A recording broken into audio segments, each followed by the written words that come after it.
আজকের পর থেকে আমি আর কোনো ব্লগ ভিডিওই দেব না। আমি ব্লগ ভিডিও বানানোর জন্য যে এত লোকের এত অসুবিধা আমি কখনোই বুঝতে পারিনি। আর আমার সাথেই ঠিক এরকমটাই হয় কেন সেটাও বুঝতে পারছি। সো হ্যালো এভরিওয়ান, সবাই কেমন আছো? আশা করছি ভালো আছো। প্রত্যেক দিনের মতন আরো একটা মিনি ব্লগে তোমাদেরকে সবাইকে জানাই স্বাগত। দুদিন ধরে মন মেজাজ তো একেবারেই ভালো নেই, আর তার মধ্যে এরকম অশান্তি কার ভালো লাগে? কি হয়েছে না হয়েছে অলরেডি কিন্তু আমি পোস্ট করেছি লং ভিডিওতে।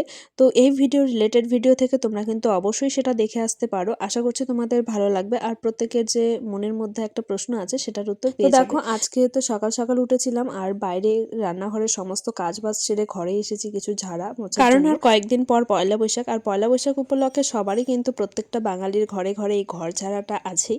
তো যার জন্য কিন্তু আজকে আমি ফাইনালি ঘরটাকে ঝেড়ে নিলাম, আর তার সাথে সুন্দর সুন্দর বিছানার চাদরগুলোও পেরে নিয়েছিলাম।